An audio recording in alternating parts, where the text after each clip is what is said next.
When I purchased my 15-acre farm in rural Montana last spring, I thought I'd found the perfect escape from city life. No traffic, no chaos, just pristine land with a charming old farmhouse and endless possibilities. Little did I know that my slice of paradise would become the target of the most obsessive and power-hungry HOA president I've ever encountered. A woman who would stop at nothing to claim my private property as part of her perfect planned community. But she picked the wrong farmer to mess with. Hey everyone, before I dive into this crazy story, make sure to hit that subscribe button and ring the notification bell. Trust me, you won't want to miss what's coming next in this wild ride. It all started in April 2024, after years of saving.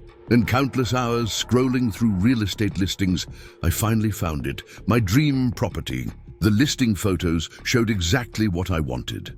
A weathered but sturdy 1930s farmhouse sitting on gorgeous acreage, complete with old-growth apple trees, rolling meadows, and a pristine creek running through the back of the property.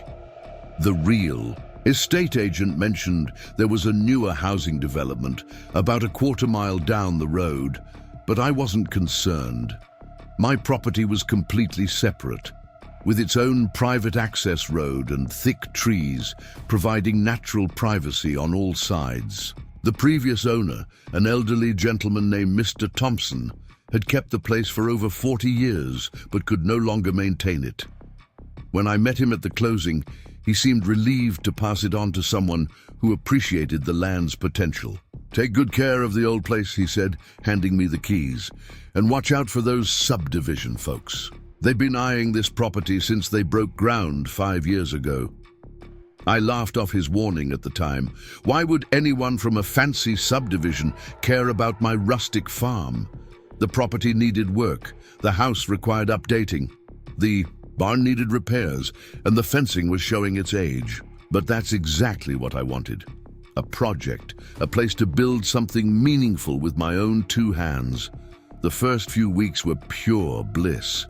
I spent my days clearing overgrown paths, planning my future garden beds, and sketching renovation ideas for the house. My evenings were peaceful, sitting on the creaky front porch with a cup of tea, watching the sunset paint the sky in brilliant oranges and pinks. The only sounds were chirping crickets and the gentle rustling of leaves in the breeze. I'd just finished installing new security cameras around the property, standard practice for a remote location, when I got my first glimpse of trouble. It was a sunny Tuesday morning, and I was in the middle of repairing the old wooden gate at the entrance to my private road. The gate wasn't much to look at, but it served its purpose, keeping my property secure and private. A shiny white Tesla pulled up, and out stepped a woman in designer athleisure wear, her perfectly highlighted blonde hair bouncing as she walked toward me with an iPad in hand. "Hi there, neighbor," she called out with the kind of artificial sweetness that reminded me of artificial sweetener, too sweet and leaving a bitter aftertaste. She introduced herself as Rebecca Wilson, president of the Whispering Pines Estates Homeowners Association. "We're so excited to have someone finally doing something with this old property," she gushed, gesturing toward my house. "You know, we've been hoping someone would come along and upgrade things around here." The way she emphasized upgrade made my skin crawl, but I remained polite. "Nice to meet you, Rebecca. I'm Emma, but I should mention I'm not actually part of your neighborhood." Rebecca's smile didn't waver, but something flickered in her eyes. "Oh, of course not. Yet. But you know what they say, good neighbors make good communities." She laughed, the sound as artificial as her smile. "I'd love to show you some of our community guidelines, you know, just for inspiration. Your property has so much potential." I thanked her, but firmly explained that I was happy with my plans for the farm. Rebecca's smile tightened just slightly, and she glanced at my gate with obvious disapproval. "That old thing seems a bit unwelcoming, don't you think? Our community values openness and accessibility. I value my privacy, I replied, keeping my tone friendly but firm. And since this is private property, the gate stays. Rebecca's smile never faltered, but her eyes turned cold. Of course, of course. Well, if you ever want to discuss improvements or integration with our community, here's my card. She handed me a glossy business card with the HOA logo and her contact information. As she drove away, I couldn't shake the feeling that this wasn't the last I'd see of Rebecca Wilson. Looking back now, I wish I'd recognized just how right I was. The simple farm life I'd dreamed of was about to become a battleground, and that conversation was just the first shot in a war I never asked for.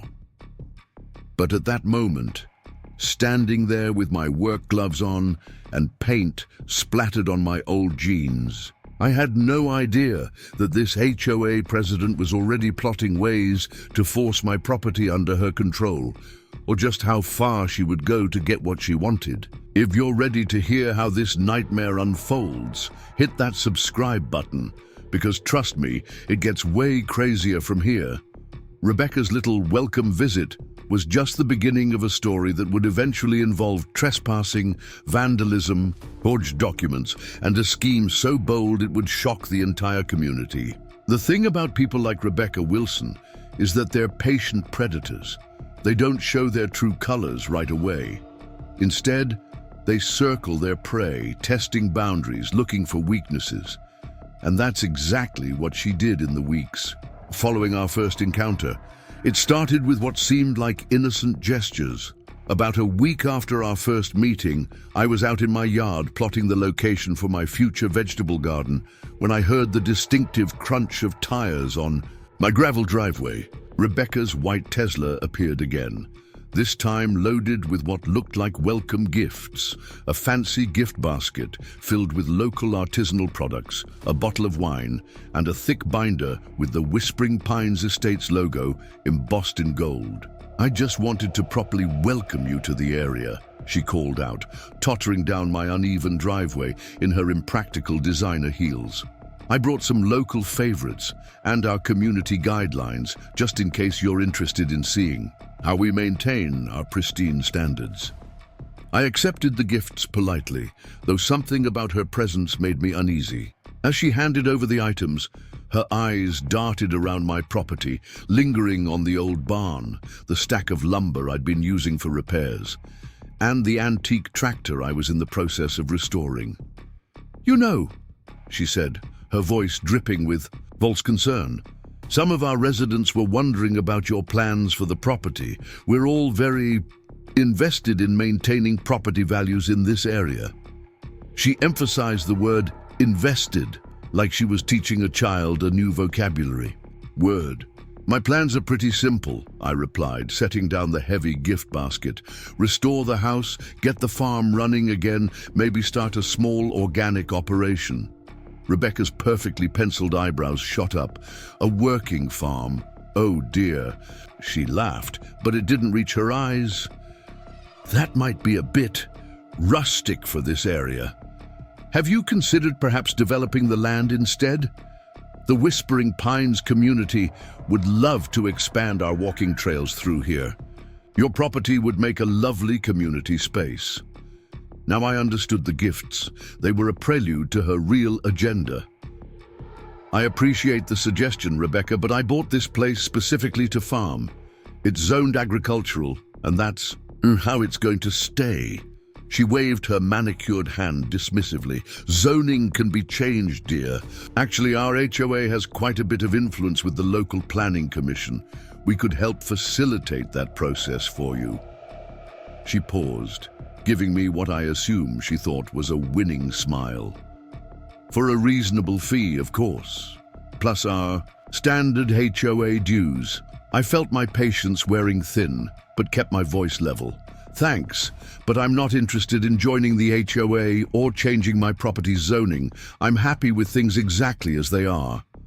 Rebecca's smile flickered for just a moment before returning, now slightly strained. "Well, at least take a look at our guidelines. You might find them enlightening." She tapped the binder with one perfectly manicured nail. We're very particular about exterior maintenance, lawn care, and agricultural activities. I resisted the urge to remind her again that her guidelines had no bearing on my property. Instead, I just nodded and thanked her for the gifts, hoping she'd take the hint and leave, but Rebecca wasn't done. As she turned to go, she paused, looking back at my house. "You know, Emma, we're having a community meeting next week. Why don't you come, meet some neighbors? Mr. Thompson used to attend occasionally before he let things go." The slight curl of her lip made it clear what she thought of the property's current state. "Mr. Thompson mentioned the meetings," I said carefully. "He also mentioned how the HOA tried to pressure him to sell."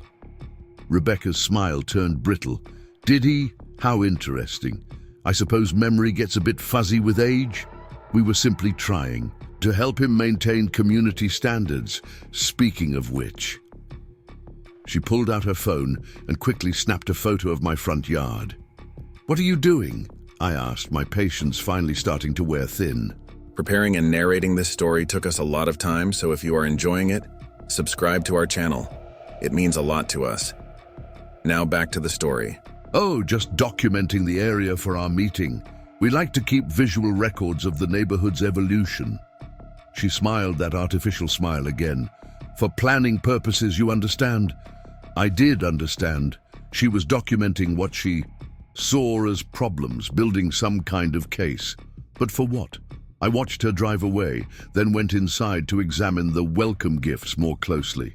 The gift basket contained local honey, artisanal cheese, and fancy crackers. All nice enough.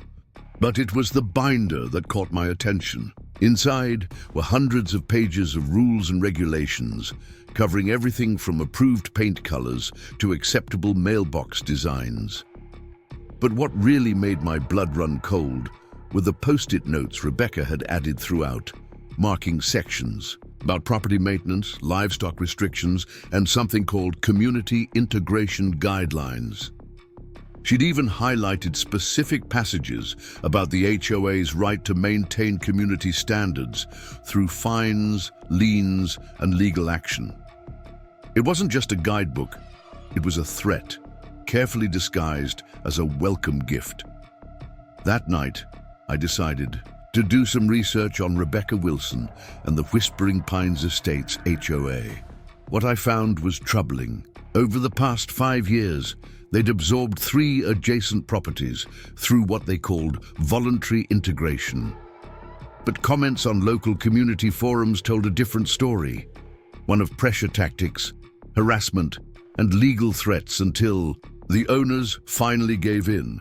I also discovered that Rebecca had been featured in a local real estate magazine, proudly discussing her plans to expand and enhance the Whispering Pines community.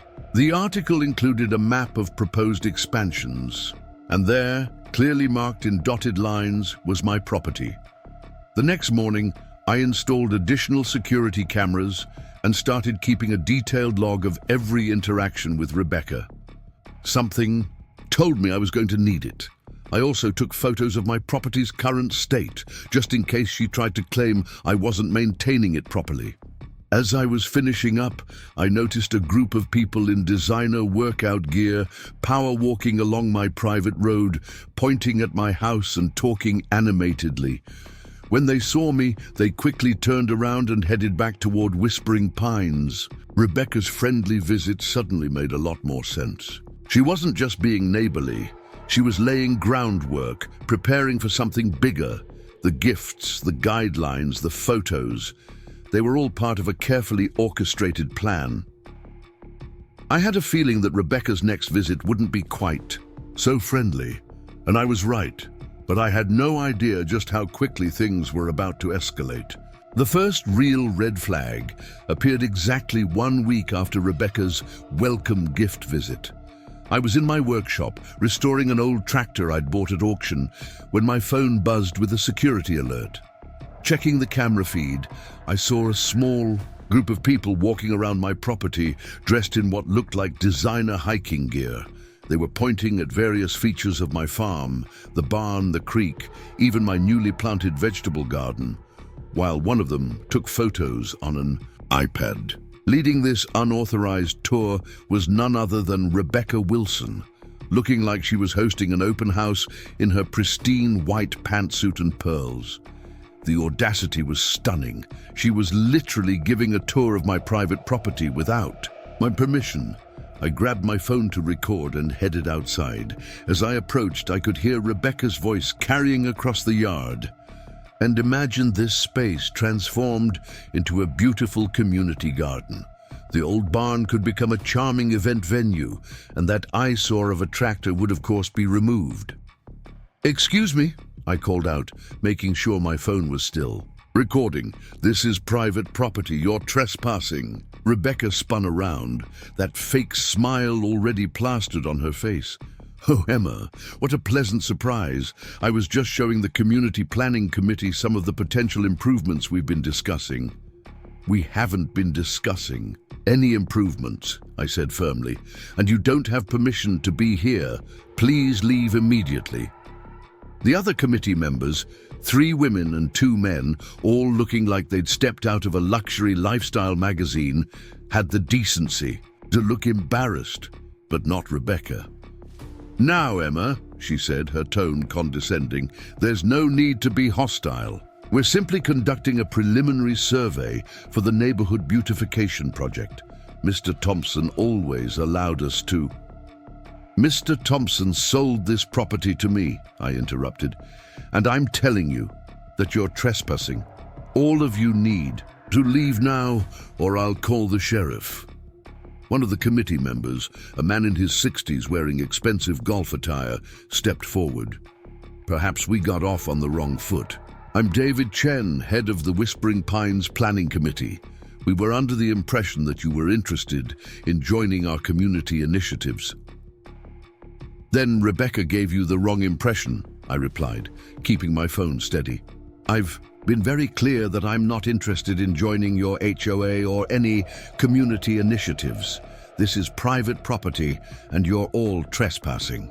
"Trespassing is such an ugly word," Rebecca cut in, her smile now looking more like a grimace. "We prefer to think of it as community outreach. Besides, your gate was open." "Because I was expecting a delivery," I said. "That's not an invitation. To wander around my property giving unauthorized tours." Another committee member, a woman with perfectly coiffed silver hair, spoke up. "Rebecca, perhaps we should continue this discussion at another time, through proper channels." Rebecca's eyes narrowed slightly, but she maintained her smile. "Of course, Margaret. We wouldn't want to make our new neighbor uncomfortable." She turned to me with a sweetness that could rot teeth. "We'll be in touch about the maintenance violations we've observed today.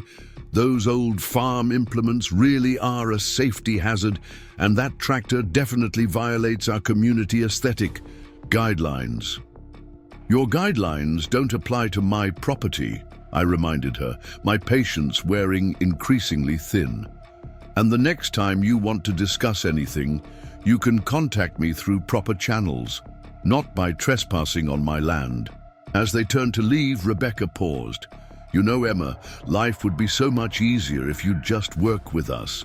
The HOA has ways of dealing with difficult properties. Mr. Thompson learned that the hard way." The threat in her voice was unmistakable. I kept recording as they walked away, making sure to capture Rebecca taking more photos of my property before they left. Once they were gone, I immediately called my lawyer, Sarah Martinez, and sent her the video. She was concerned, but not surprised. "Classic HOA overreach," she said after watching the footage, "but they're getting bold, entering your property without permission.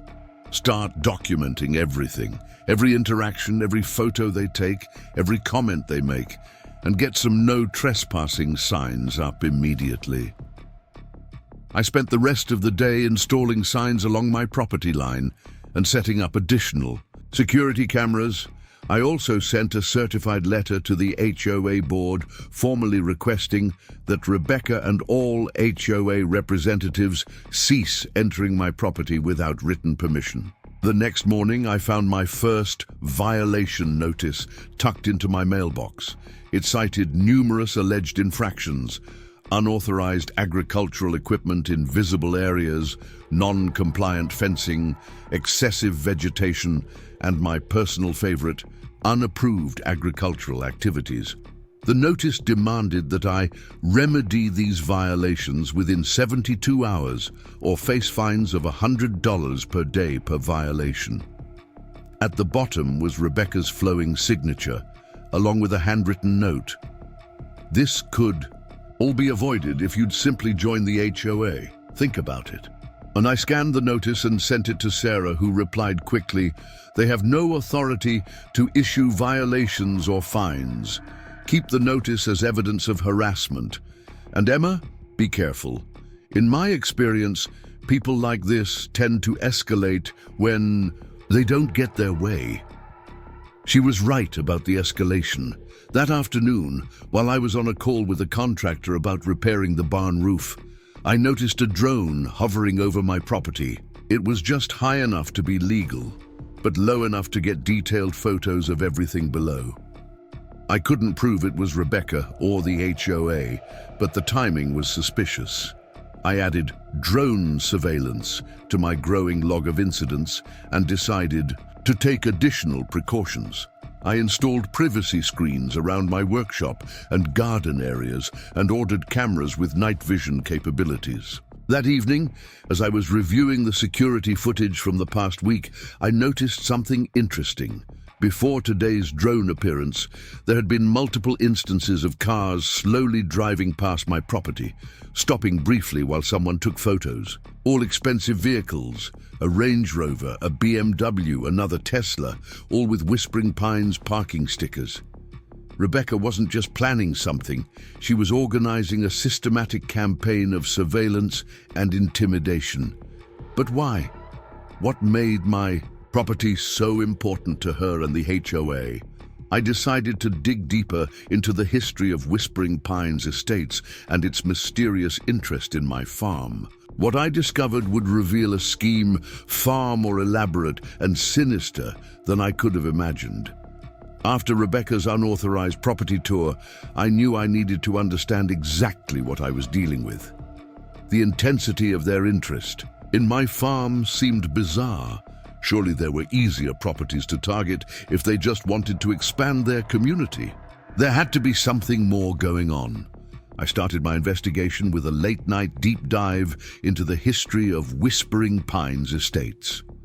The development's website was full of glossy photos and grand language about exclusive living and curated community experiences, but it was what I found in the local newspaper archives that really caught my attention.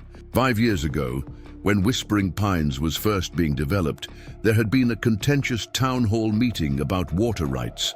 The development had needed access to a natural aquifer to support their elaborate system of decorative fountains and artificial lakes. But their original plans had been denied because, and this was the kicker, the primary access point to that aquifer was located on what was now my property.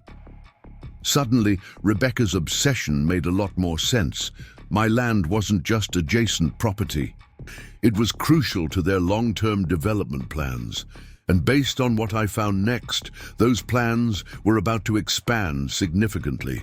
A recent proposal filed with the County Planning Commission revealed that Whispering Pines was planning a major expansion, including a golf course and luxury spa complex. The kind of facilities that would require a whole lot of water they couldn't access without control of my property. As I was processing this information, my phone buzzed with another security alert. The timestamp showed 11:47 p.m. What could someone want at this hour? The night vision camera showed a figure moving near my property line, holding what looked like a measuring tape and some kind of electronic device. I switched between camera views and felt my blood run cold. It was Rebecca. dressed in dark clothing, a far cry from her usual pristine pastels. She was methodically taking measurements and readings along my property line, occasionally consulting what looked like a surveyor's map. I started recording the footage and called the non-emergency police line. While I waited for them to arrive, I watched as Rebecca made her way around my property, paying special attention to the areas near the old well house, right where historical maps showed the aquifer access point would be. 20 minutes later, 2 patrol cars pulled up my driveway, lights off. Rebecca was so absorbed in her measurements that she didn't notice them until one of the officers called out, "Ma'am, this is private property. What are you doing here?" She jumped, dropping her measuring tape. "Oh, officers, thank goodness you're here. I was just conducting a routine property line inspection. We've had some concerns about encroachment from this property onto HOA land." "At midnight?" the officer asked skeptically. "Do you have permission to be here?" "I'm the president of the Whispering Pines Estates HOA," she said, drawing herself up importantly. "It's my responsibility to protect our community's interests." "Ma'am, this property isn't part of your HOA," the officer replied. "The owner has already called to report you for trespassing. I'm going to have to ask you to leave."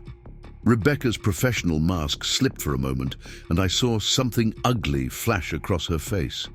"This is ridiculous. That woman is destroying property values with her. Her farm.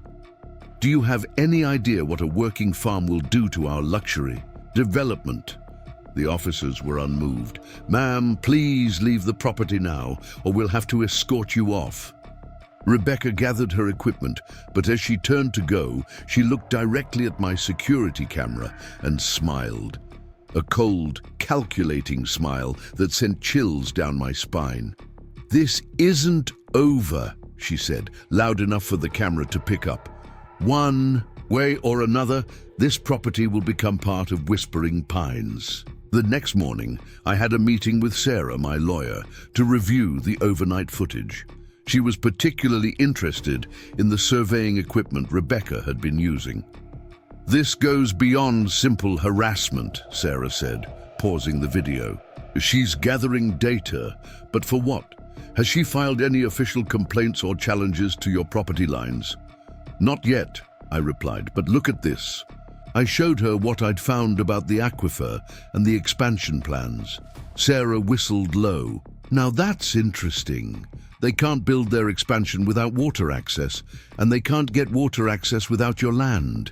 Have they made any purchase offers?" "No," I said. "They've only talked about me joining the HOA, but after seeing these plans..." I pulled up the county filing. "Look at the proposed timeline. They're supposed to break ground on the expansion in 6 months. Which means they're getting desperate," Sarah finished. "Keep those cameras running, Emma. Something tells me Rebecca's midnight surveying is just the beginning." She was right. Over the next few days, strange things started happening. First, my mail started arriving opened or damaged. Then I noticed survey stakes appearing along my property line, stakes I definitely hadn't placed. But it was what happened next that really confirmed Rebecca was escalating her plans. I was reviewing my security footage from the previous day when I noticed something odd. A utility van had parked near my gate for almost an hour, but no one had gotten out. Zooming in on the company logo, I realized it wasn't a real utility company. The name was similar to our local power company, but slightly different. A quick call to the actual utility company confirmed they hadn't sent anyone out. Someone had staged a fake utility van to watch my property. But why? The answer came the next morning when I found an official-looking notice rolled up and tied to my gate. It claimed that due to infrastructure concerns, my property was being reviewed for mandatory utility easements that would grant access rights to, you guessed it, Whispering Pines Estates. The document looked authentic at first glance, complete with official seals and stamps, but Sarah quickly confirmed it was completely fraudulent. "They're getting sloppy," she said. Keep this for evidence. Forging official documents is a serious offense. But Rebecca's boldest move was still to come. That afternoon, while I was in town picking up supplies, my phone started blowing up with security alerts. Switching to my camera feed, I saw something that made me floor the accelerator on my truck. A full landscaping crew in Whispering Pines. Uniforms was on my property, cutting down the old oak trees that lined my driveway. Leading them was Rebecca, iPad in hand, directing which trees should come down first. I called the police while racing home, but by the time I arrived, 3 of my 100-year-old oaks were already on the ground. Rebecca stood among the fallen trees, looking perfectly composed despite the chaos around her. "What the hell are you doing?" I demanded, jumping out of my truck. "These trees were diseased," she said calmly, as if she was discussing the weather. "As HOA president, it's my duty to address such hazards." "I'm not in your HOA," I shouted. "This is destruction of private property." "Oh, but you are in our HOA," Rebecca smiled, holding up a document. "According to this deed record, your property was incorporated into Whispering Pines Estates 3 months ago. Didn't you get the notice?" I stood there among my fallen oak, trees staring at the document Rebecca was holding with such smug confidence. My hands were shaking, but not from fear, from pure white-hot rage. "Show me that document," I demanded, already pulling out my phone to record. Rebecca's smile widened as she handed over what appeared to be a property deed. At first glance, it looked official. County letterhead, notary stamps, even my signature. Except it wasn't my signature. Someone had forged it, and not even particularly. "Well, this is a forgery," I said, still recording. "I never signed this, and you know it." "It looks authentic to me," Rebecca replied sweetly, while her landscaping crew continued their destruction of my property. "And as your HOA president, I have full authority to remove hazardous trees." Just then, 2 police cars pulled up my driveway, lights flashing. The same officers who had caught Rebecca during her midnight surveying expedition stepped out, taking in the scene of destruction. "Ma'am," one officer said to Rebecca, "we just received a complaint about trespassing and vandalism." Rebecca held up her forged document. "Officers, I have paperwork showing this property is part of Whispering Pines Estates HOA. I'm well within my rights to perform necessary maintenance." I handed my phone to the officers. "I've recorded everything, including her admission about the trees, and this document is forged. I can prove it." The second officer, whose nameplate read Rodriguez, examined the deed closely. "Ma'am," he said to Rebecca, "this document appears to have some irregularities. For one thing, the notary stamp is expired, and the county seal isn't properly aligned." Rebecca's composure cracked slightly. "Those are simple clerical errors. The incorporation is still valid." "No, it's not," came a familiar voice. We all turned to see Sarah, my lawyer, striding up the driveway. I texted her on my way home, but I hadn't expected her to arrive so quickly. "I have the original deed." "Right here," Sarah continued, pulling out a folder. "Along with documentation proving Ms. Martinez's property is explicitly excluded from Whispering Pines Estates jurisdiction. What you're doing here is criminal trespassing, vandalism, and forgery of official documents." The color drained from Rebecca's face, but she quickly recovered. "Our legal team will sort this out. In the meantime," she turned to her landscaping crew, "continue with the scheduled maintenance. Anyone who touches another tree will be arrested for vandalism," Officer Rodriguez announced firmly. "Everyone who's not the property owner needs to leave. Now."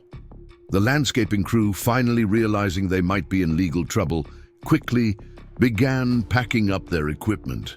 Rebecca, however, stood her ground.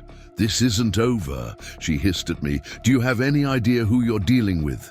I've handled difficult properties before. One way or another, this farm will become part of Whispering Pines. The only thing that's going to happen, I replied, still recording, is you're going to leave my property and not come back. Unless you'd like to be arrested. The officers stepped closer, and Rebecca finally got the message. But as she walked to her car, she turned back with that cold smile. You might want to check your property insurance, Emma. Terrible things can happen to old farms. Electrical fires, structural failures. Such a shame when history is lost due to inadequate maintenance. The threat was clear. Sarah immediately pulled out her phone and began recording as Rebecca drove away. Oh, did everyone hear that threat? She asked the officers. I'd like that noted in the report. The next few hours were a blur of police reports, photos for evidence, and documenting the damage. 3 irreplaceable oak trees, each over a century old, were lost. The arborist I called estimated their value at over $150,000. But it wasn't just about the money. Those trees had been here longer than the house itself, providing shade and beauty for generations. Seeing them destroyed out of pure spite made something shift inside me. This wasn't just about protecting my property anymore. It was about stopping someone who thought their money and power put them above the law. That evening, after the police left and Sarah had gone home with copies of all our evidence, I sat on my porch looking at the stumps of my old oaks. My security system pinged with an alert. More cars with Whispering Pines stickers driving by, slowing down to take photos. They weren't even trying to hide it anymore. I pulled out my laptop and started digging deeper into Whispering Pines estates. History. If Rebecca had handled difficult properties before, there would be records. It took hours of searching through county archives and local news stories. But what I found was shocking. Over the past 5 years, 3 other properties had mysteriously become part of Whispering Pines after their owners reported similar harassment campaigns. One elderly couple had sold their home for well below market value after repeated vandalism that was never solved. Another family moved away after their children were followed to school by suspicious vehicles that matched the description of Rebecca's Tesla. But it was the third case that really caught my attention. A small organic farm, much like mine, had burned to the ground 2 years ago. The fire was ruled electrical in nature, and the insurance claim was denied due to supposed maintenance issues. The owner, unable to rebuild, sold the land to Whispering Pines for a fraction of its worth. The similarities were too striking to ignore. Rebecca's threat about checking my insurance suddenly took on a much darker meaning. I immediately called Sarah and shared what I'd found. This goes way beyond HOA overreach, she said grimly. This is organized criminal activity. We need to get law enforcement involved at a higher level. I want to talk to the previous victims first, I replied. Maybe together we can build a stronger case. Be careful, Sarah warned. Based on what happened today, Rebecca's getting desperate, and desperate people are dangerous. She was right about that. The next morning, I woke up to find my property had received several more uninvited visitors overnight. But this time, they'd left behind something far worse than forged documents or fallen trees. The morning after the tree incident, I woke up to find my farm had been transformed into something out of a nightmare. Overnight, someone had spray-painted large orange X's on every remaining tree near my driveway. My barn door was marked with the words, "Pending demolition," and worst of all, they'd painted "Condemned" in huge letters across the front of my house. But that wasn't even the worst part. My security cameras had caught everything, and the footage was chilling. At around 3 a.m., 5 figures in dark clothing had methodically moved through my property. They were careful to keep their faces hidden from the cameras, but I recognized one particular Tesla parked just outside my gate, Rebecca's. The vandals had done more than just spray paint. They'd also left official-looking notices all over my property, each one more ridiculous than the Listen, unsafe structure notice, agricultural activity violation, historical property condemnation order. All of them featuring forged county letterheads and fake signatures. I was on the phone with the police when I discovered their final act of vandalism. Someone had tampered with my well pump, damaging it in a way that made it look like normal wear and tear. If I hadn't noticed the fresh tool marks, I might have assumed it had just failed naturally, exactly the kind of maintenance issue Rebecca had threatened. As I waited for the police, I reviewed more of the security footage. That's when I noticed something interesting. While the other vandals had been painting and posting fake notices, Rebecca had spent most of her time near my well house, taking photos and measurements. She seemed particularly interested in a specific spot about 20 feet from the well, right where the historical maps showed the aquifer access point would be. The police arrived along with Sarah, who'd brought a private investigator she trusted. While the officers documented the vandalism, the PI, a retired detective named Mike, examined the well pump. This was professional work, he said, pointing out the careful way the damage had been done. They wanted it to look like natural failure. Good thing you caught it. A failed pump could have caused some serious water damage to your foundation. They're escalating, Sarah said grimly, taking photos of everything. From harassment to trespassing, then vandalism, and now attempted property damage. We need to move fast before they try something worse. I showed them what I'd found about the previous victims and Rebecca's suspicious interest in my well. Mike whistled low when he saw the pattern. Classic real estate intimidation scheme, he said. Create maintenance problems, get insurance claims denied, force the owner to sell cheap. I've seen it before, but usually with developers, not HOAs. What if it's both? I asked, pulling up the county records I'd found. Look at this. Whispering Pines isn't just an HOA. The development company behind it, Wilson Luxury Properties, is owned by Rebecca's husband, James Wilson. Sarah's eyes widened. That explains the resources they have. This isn't just an HOA gone rogue. It's a sophisticated real estate scheme using the HOA as cover. Time to pay Rebecca a visit, Mike suggested. Official channels, everything. Documented. Let's see how smug she is when she has to explain this in front of witnesses. An hour later, we walked into the Whispering Pines HOA office. Myself, Sarah, Mike, and 2 police officers. Rebecca was holding court with several board members, but her smile froze when she saw us. Well, she said, recovering quickly, come to discuss joining our community properly. Actually, I replied, we're here to discuss criminal vandalism, attempted property damage, and real estate fraud. The other board members stirred uncomfortably, but Rebecca didn't flinch. Those are serious accusations. Do you have any proof?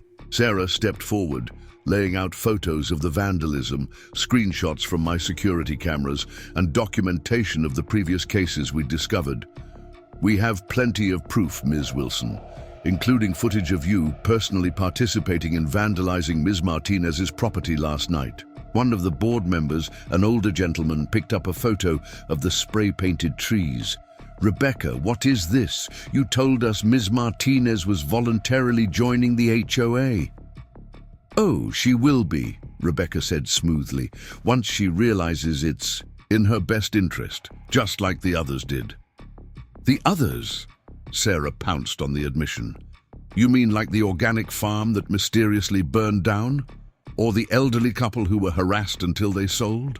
The board members were looking increasingly uncomfortable. Another one, a woman I recognized from Rebecca's tour of my property, spoke up. Rebecca, you told us those properties were willing additions to the community. You said they approached us. Sometimes people need encouragement to make the right decision, Rebecca snapped. Do you have any idea what we stand to lose if we can't access that aquifer?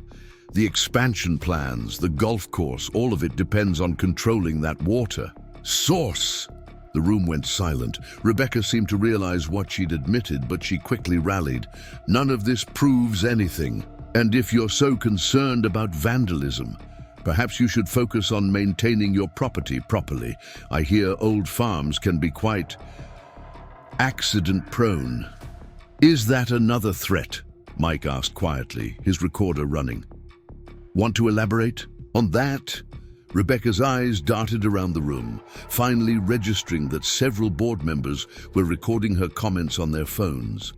Her mask of professional courtesy cracked completely.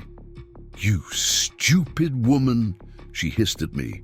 "Do you have any idea what that property is worth to us, what we could do with it? Instead, you want to play farmer and ruin everything we've built. Well, enjoy your little victory, but remember, accidents happen. Insurance companies deny claims, and somehow Whispering Pines always gets what it wants." "Actually," said a new voice from the doorway, "what Whispering Pines is about to get is a full investigation." We all turned to see a man in a suit holding up an FBI badge. "Agent Cooper, Real Estate Fraud Division. Ms. Wilson, we've been investigating your husband's development company for months, but I have to thank you. We couldn't have asked for a better confession than what you just gave us." Rebecca's face went from red to white in seconds. "I want my lawyer." "Oh, you'll need one," Agent Cooper replied. "Along with all those previous property acquisitions, we're particularly interested in discussing certain irregularities in Whispering Pines water rights applications. Would you like to tell us more about that aquifer you mentioned?" The day after the FBI's appearance at the HOA office, my mailbox was flooded with documents. Despite being under investigation, Rebecca was apparently determined to drown me in paperwork. There were violation notices, cease and desist letters, and even a thick packet claiming to be an involuntary annexation notice, all of them bearing the Whispering Pines Estates letterhead and Rebecca's signature. "She's getting sloppy," Sarah said as we sorted through the pile in my kitchen. "Look at these. She's not even trying to make them look legitimate anymore. The letterhead isn't even consistent between documents." Agent Cooper, who had stopped by to collect evidence, picked up one of the notices. "This is actually helpful for our case. Each fraudulent document adds another charge. And these," he held up a stack of papers, "are definitely fraudulent." Boom! But mixed in with Rebecca's fake notices, we found something interesting. A letter from James Wilson, Rebecca's husband, to the Whispering Pines HOA board. It had apparently been delivered to me by mistake, and its contents were explosive. "Listen to this," I said, reading aloud. "Board members, recent property acquisitions have raised concerns about our methods. Rest assured, all actions taken by Mrs. Wilson are in accordance with our long-term development strategy. The aquifer access remains crucial to our Phase 3 expansion. Once we secure the Martinez property, construction can proceed as planned." "That's the smoking gun we needed," Agent Cooper said, carefully bagging the letter as evidence. "This proves the HOA actions were part of a larger real estate fraud scheme." Indeed. But Rebecca wasn't going down without a fight. That afternoon, a process server showed up at my farm with a lawsuit. Whispering Pines Estates was suing me for interference with community development and willful depreciation of adjacent property values. They were asking for $5 million in damages. "This is desperate," Sarah said after reviewing the lawsuit. "They're trying to bury you in legal fees, force you to settle. But look at the filing date. Rebecca submitted this before the FBI showed up. She's working from an old playbook." We were discussing counter-suit options when my phone buzzed with a security alert. The cameras showed a group of expensive cars pulling up to my gate, but these weren't Rebecca's usual cronies. These were other Whispering Pines residents, and they looked angry. I recognized several of them from the HOA meeting. The older gentleman, who had questioned Rebecca, was in the lead. When I went out to meet them, he introduced himself as Dr. Harold Chen, head of the HOA's finance committee. "Ms. Martinez," he said gravely, We owe you an apology. The board has been reviewing our financial records, and what we've found is disturbing." He handed me a thick folder. Inside were bank statements, invoices, and transfer records, showing how Rebecca and James had been using HOA funds to finance their property acquisition scheme. They had spent over $500,000 of community money on their campaign against my farm alone. "There's more," said Margaret, the silver-haired woman who had tried to stop Rebecca's property tour. "We found records of payments to private investigators, contractors for deliberate property damage, even bribes to local officials, all using HOA money." "And the water rights situation?" I asked. Dr. Chen looked grim. "The aquifer access was never about community fountains or lakes. Wilson Luxury Properties has a contract with a major bottled water company. They've been planning to exploit the aquifer for commercial purposes, using the HOA as a front to acquire necessary properties." This was bigger than any of us had imagined. It wasn't just about property values or community aesthetics. It was about millions of dollars in potential water rights. Just then, my phone buzzed again. This time it was a news alert. "Local HOA president and developer husband arrested on fraud charges." The article detailed how FBI agents had raided both the Wilson home and the offices of Wilson Luxury Properties that morning. They had uncovered evidence of a years-long scheme involving fraudulent property acquisitions, misappropriation of HOA funds, and water rights violations. But Rebecca had one last card to play. That evening, as news of the arrests spread through the community, my security cameras caught something strange. A group of workers in unmarked vans were doing something at the edge of my property, right where it bordered whispering pines. When I went to investigate, I found they had dug a series of trenches, supposedly for new utility lines, but Sarah's contact at the county confirmed no utility work had been authorized in the area. "They're trying to divert water flow," a geologist confirmed after examining the trenches. "These aren't utility trenches. They're designed to redirect groundwater away from your property and toward whispering pines. If they had succeeded, your well would have run dry within months." It was Rebecca's backup plan. If she couldn't take my property, she'd make it worthless by cutting off its water supply. But she had miscalculated. The unauthorized excavation provided the FBI with physical evidence of attempted water rights violation, strengthening their case even further. The next morning, I received an unexpected visitor, James Wilson's attorney. He looked uncomfortable as he handed me a thick envelope. "My client wishes to offer restitution," he said stiffly. "In exchange for not pursuing civil charges, he's prepared to pay for all damages to your property, including the destroyed trees, and to provide documentation of all previous property acquisitions by Whispering Pines." "And Rebecca?" I asked. The lawyer grimaced. "Mrs. Wilson is no longer his concern. She acted without his knowledge in many of these matters." He paused. "At least, that's what he's telling the FBI." The documents James Wilson provided turned out to be a treasure trove of evidence, but not just about Whispering Pines estates. Inside the thick manila envelope was something much bigger. A detailed paper trail showing how the Wilsons had been running similar schemes across 3 different states. "This is unbelievable," Sarah said, as we spread the papers across my kitchen table. Agent Cooper sat with us, taking photographs of each document. "They've been using HOAs as fronts for water rights acquisition for years. The pattern was always the same. Wilson Luxury Properties would build an upscale development, establish an HOA with Rebecca as president, then begin targeting nearby properties with water access. They'd use harassment, vandalism, and fraudulent documents to force owners out, then acquire the properties at below-market prices." But what really caught Agent Cooper's attention were the corporate documents. "Look at this," he said, pointing to a complex web of shell companies. Blue Ridge Waters LLC, Mountain Spring Holdings, Pure Source Enterprises. They're all subsidiaries of Wilson Luxury Properties, and each one has contracts with different bottled water companies. The scope of the scheme was staggering.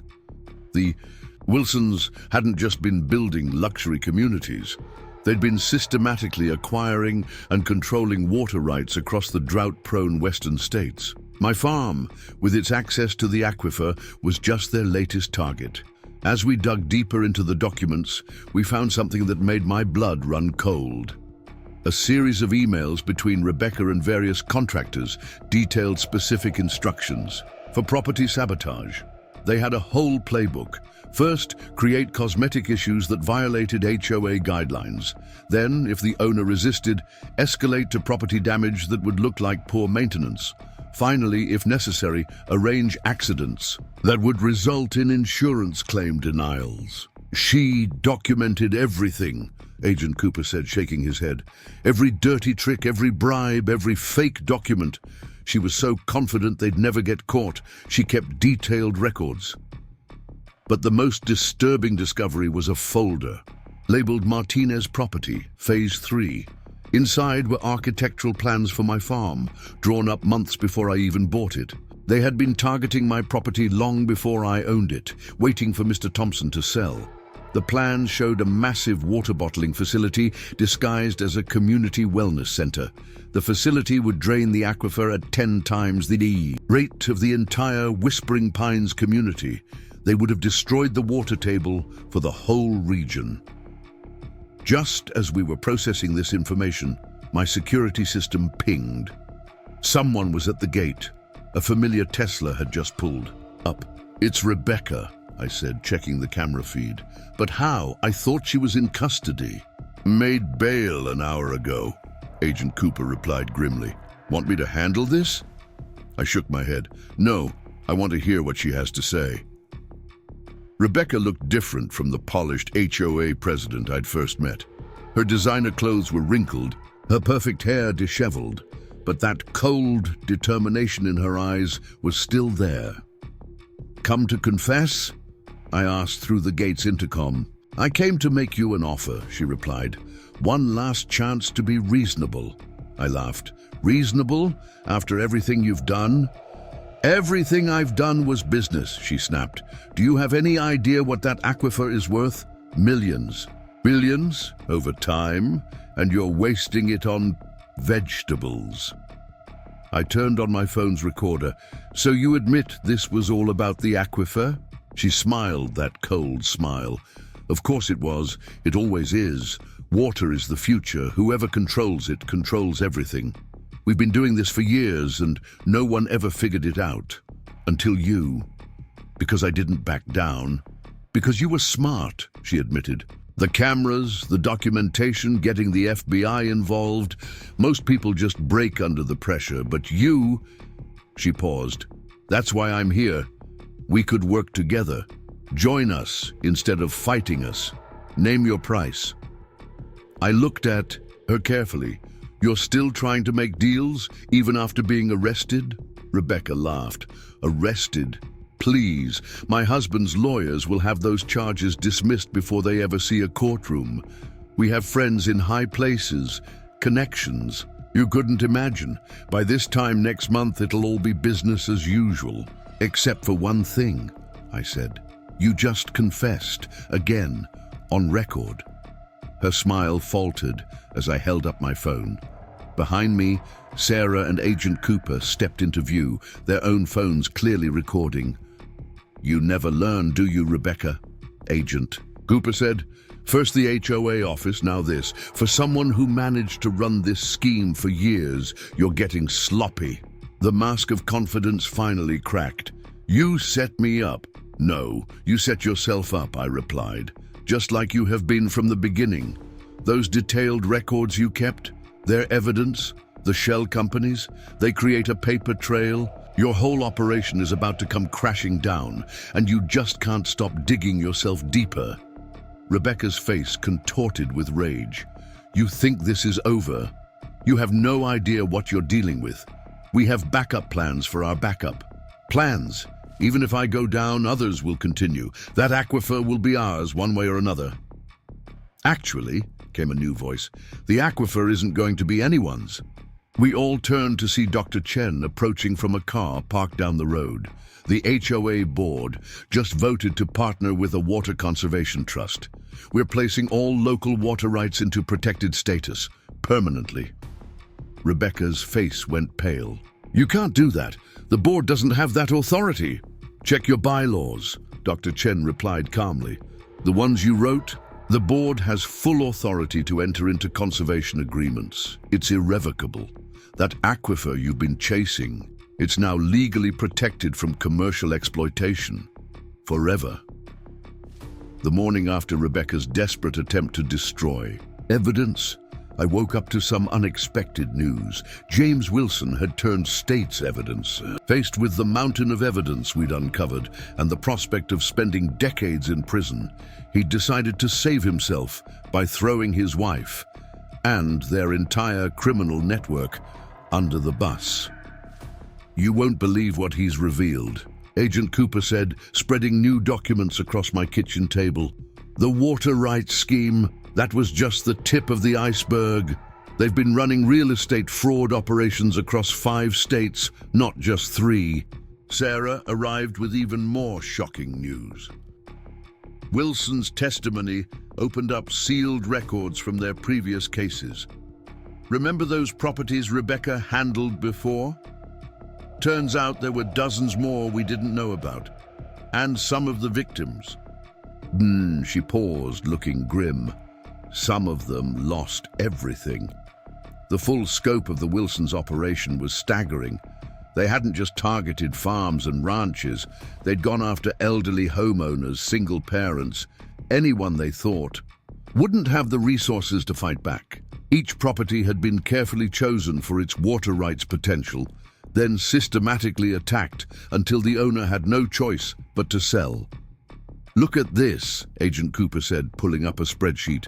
They maintained detailed profiles on every target, financial status, family situations, potential vulnerabilities. They even had psychiatric evaluations done on some owners to determine the best way to pressure them. But the most disturbing revelation came from James Wilson's personal files. They'd been planning to expand their operation dramatically. Maps showed targeted properties across the entire western United States, each one selected for its water access. The Wilsons hadn't just been building a real estate empire, they'd been trying to create a private water monopoly. With climate change making water increasingly valuable, they could have controlled billions in water rights, Sarah explained. My farm was just one small piece of a much larger puzzle. As we dug deeper into James Wilson's files, we found something that made even Agent Cooper whistle in surprise. A folder labeled Operation Aquifer contained detailed plans for what they'd intended to do with my property.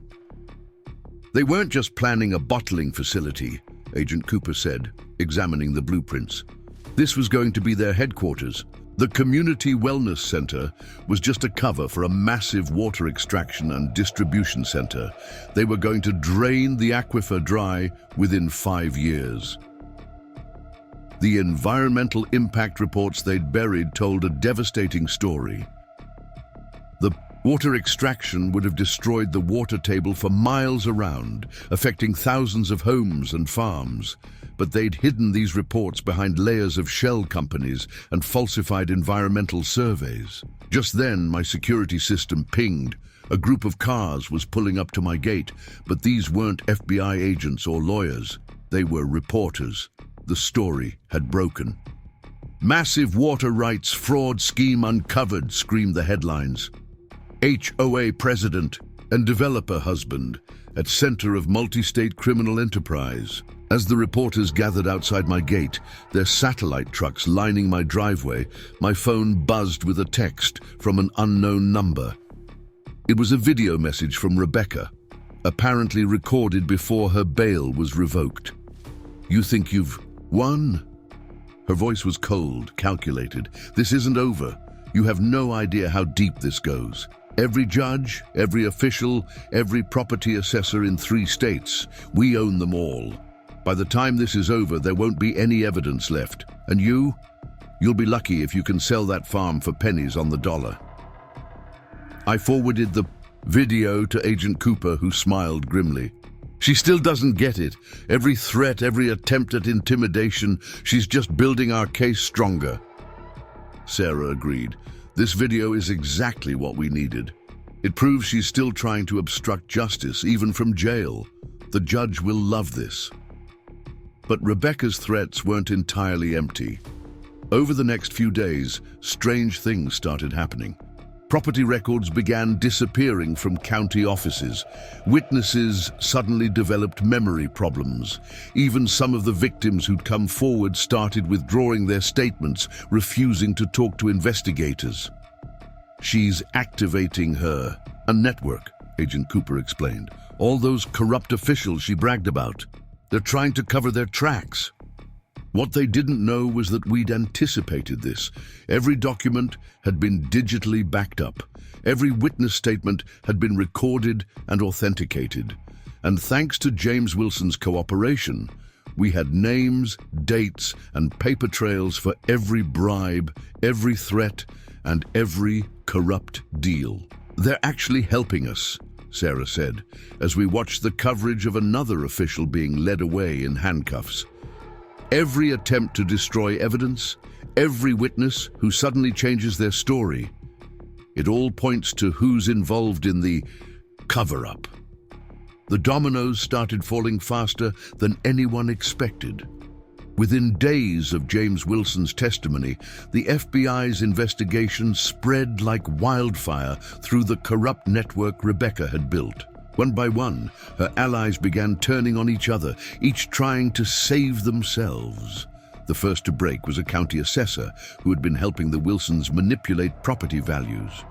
He walked into the FBI office voluntarily, carrying boxes of documents detailing every fraudulent assessment he'd ever done for them. His testimony implicated 3 other county officials and a state water rights regulator.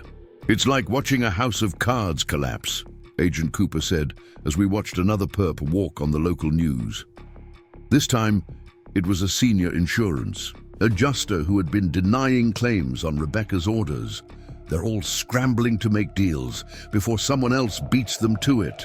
But the biggest breakthrough came from an unexpected source, Rebecca's personal assistant.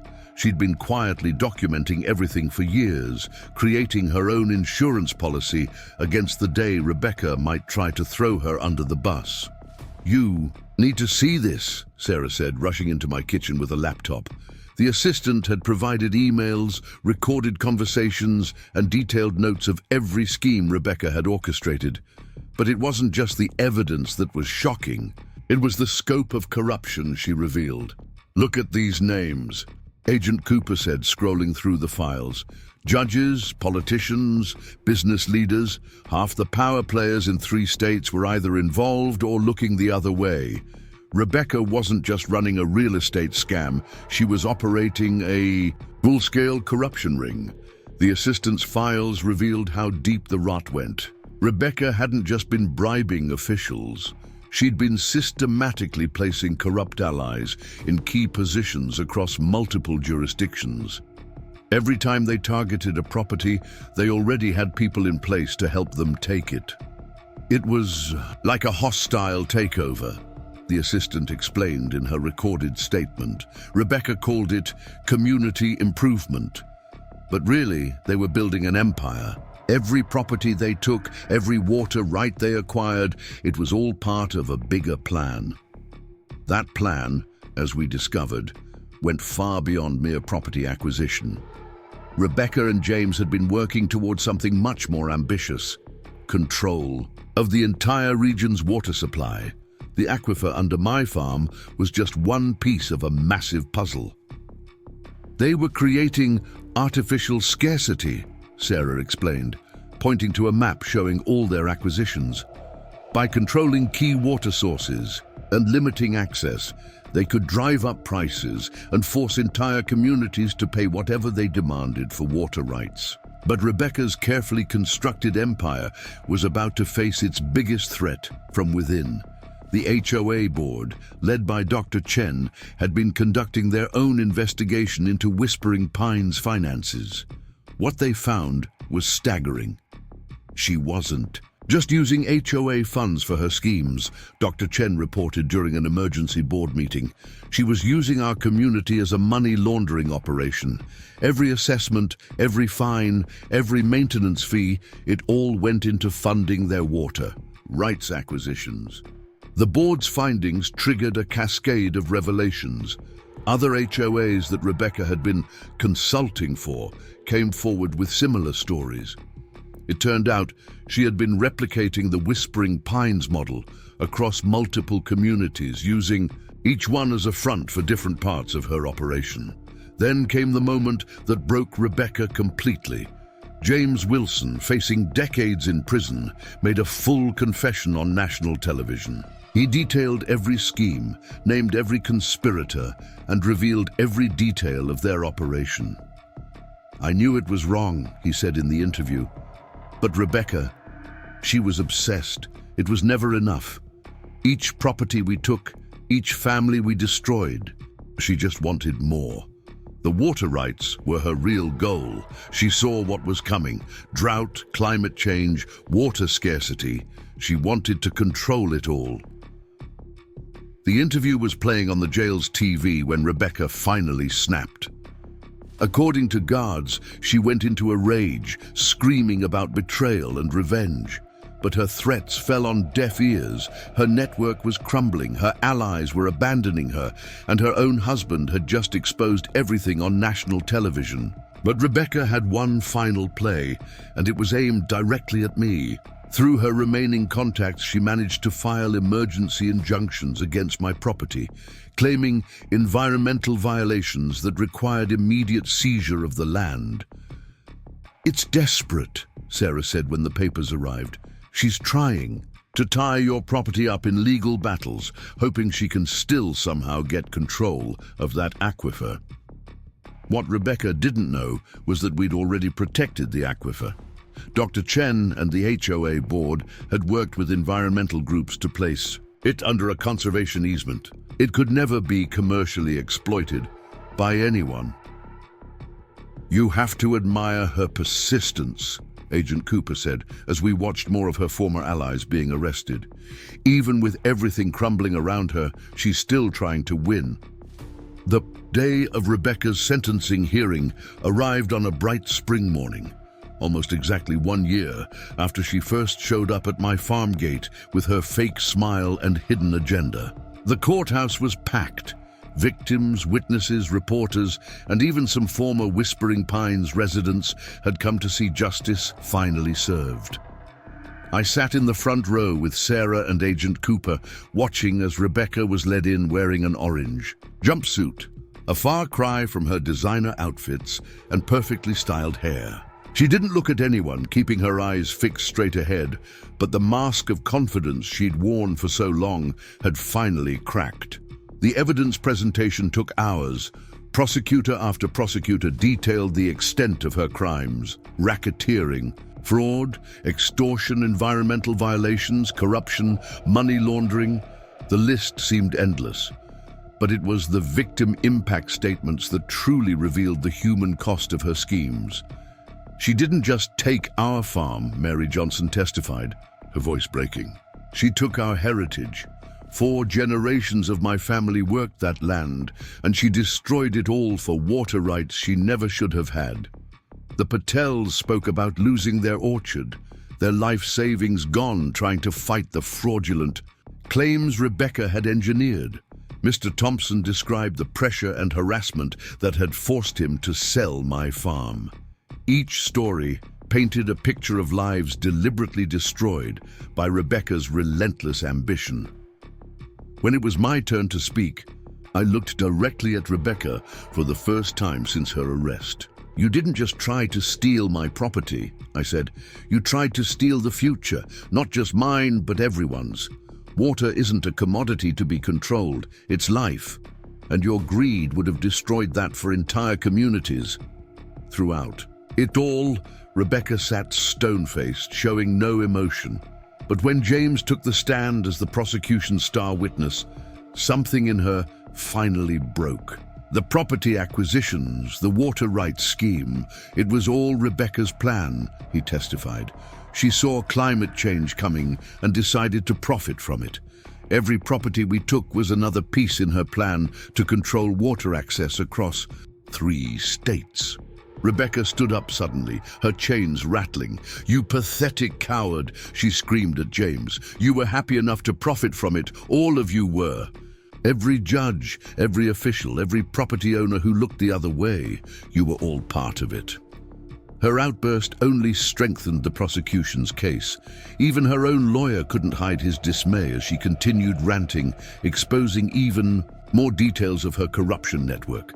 The judge, a stern woman who had sat through every day of testimony, finally had enough.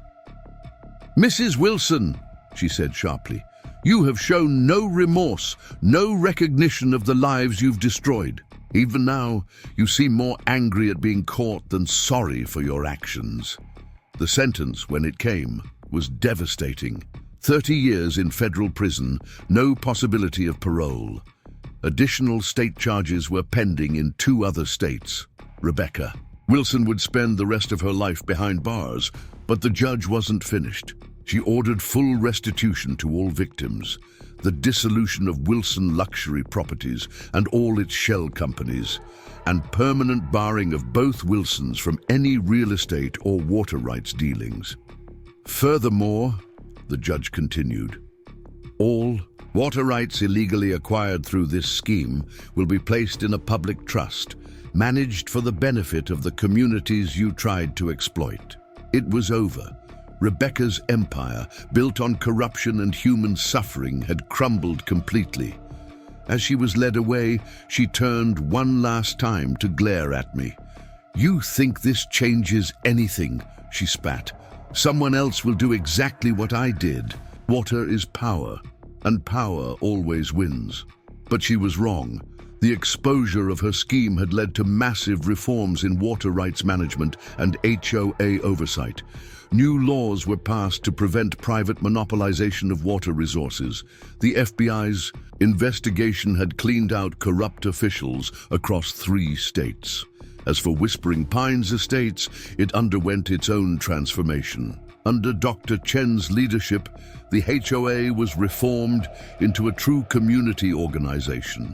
The planned water bottling facility became a conservation center, dedicated to protecting the aquifer and educating people about sustainable water use. My farm thrived that year.